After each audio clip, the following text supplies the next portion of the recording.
We're gathered here today to honor and celebrate the coming together of Julie and Chris in the friendship, loyalty, and love of marriage.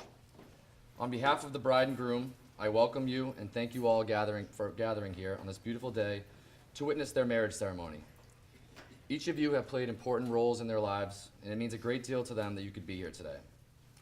I'd like to especially thank Julie's parents, John and Janet Burkett, and Chris's parents, Jack and Joan Ward, for having us here today. For those of you who don't know me, my name is Dan McKenna, and I grew up with Chris and Millis. Chris has always been a great and loyal friend to me, someone that I've always been able to count on, the type of guy that would pick you up no matter the time or place, and the type of guy that would show up to his friend's baseball game on crutches just days after breaking his leg in Medfield. And while I didn't have the pleasure of growing up with Julie, I couldn't ask for a better person to marry my friend. I mean, look at her today. She's beautiful. Am I right, folks? But she's kind, she's friendly, she's easygoing, she's funny, and she absolutely brings out the best in Chris.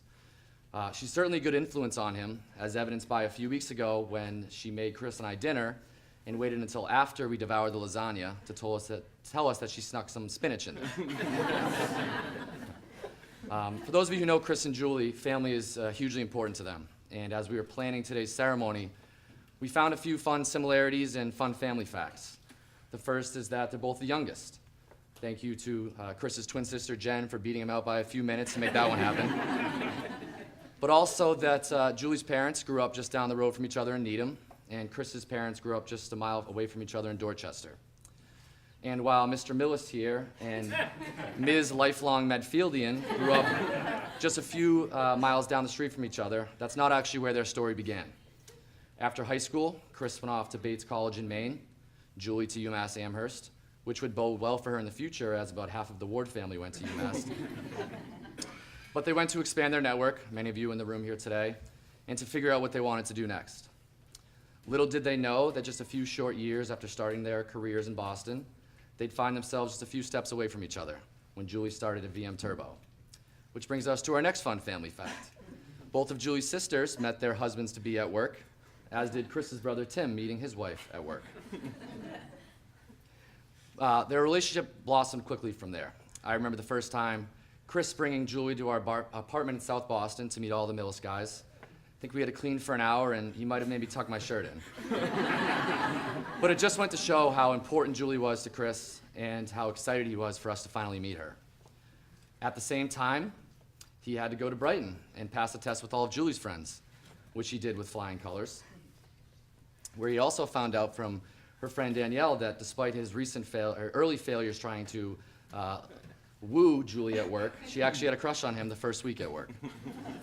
And if you know Chris and Julie, as I mentioned, family is hugely important to them. That was the final step for them. Of course, they crushed that. It didn't take them long to feel at home in both Millis and in Medfield, and for them to consider each other's families a part of their own. Since then, over the last 3 years, they've built great memories, both together and with all of you in this room. From their first getaway together in Portland, which they described to me as a night out of a Stephen King novel,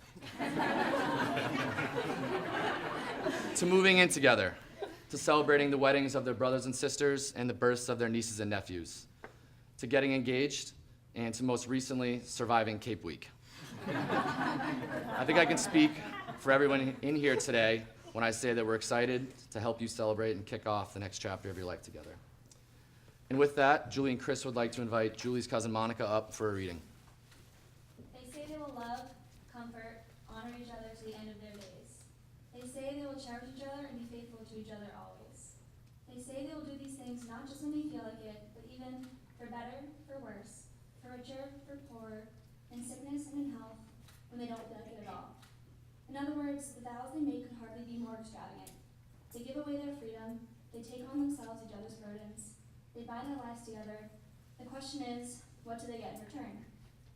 They get each other in return. There will always be the other to talk to listen to. There's still someone to get through the night with, to wake into the new day beside. If they have children, they can give them, as well as each other, roots and wings. If they don't have children, they each become the other's child. They both still have their lives apart, as well as a life together. They both still have their separate ways to find. But a marriage made in heaven is one where a man and a woman become more richly themselves together than the chances are either of them could ever have managed to become alone. Marriage is perhaps the greatest and most challenging adventure of human relationships. No ceremony can create your marriage, only you can do that. Through love and patience, through dedication and perseverance, through talking and listening, helping and supporting, and believing in each other.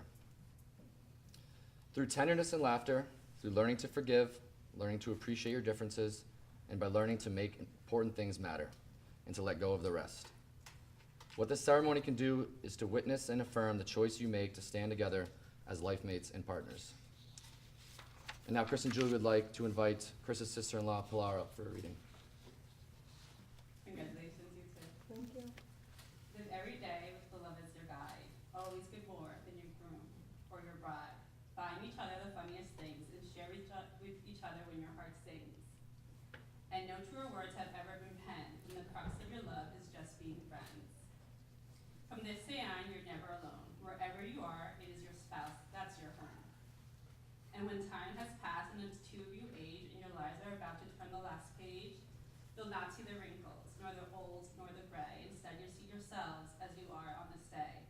I hope that you'll give life to my early replies and that you'll say to each other from tired old eyes, there's no Romeo or Juliet that ever was, is, or will be that could ever compare to what is you and me. I said it before and I'll say it this times 10.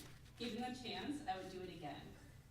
If some wondrous force took us back, way back when, and your lives that we lived started over again, I again find you and court you as husband or wife. You're the fabric, the purpose, my reason for life.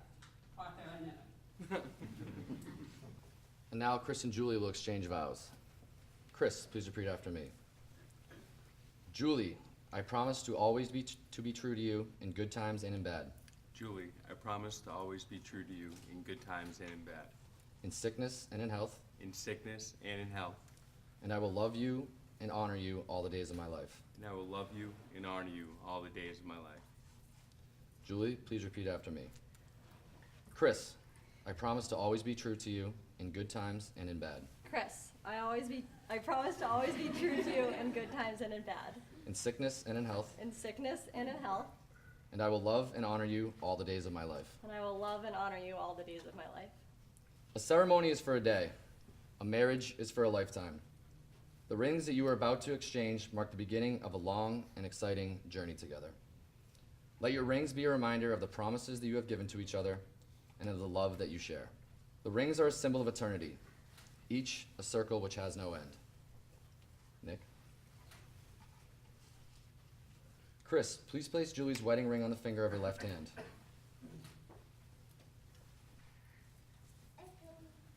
Do you take Julie to be your wife, to cherish in friendship and love, to trust and honor her, and to love her faithfully through the best and the worst for as long as you both shall live?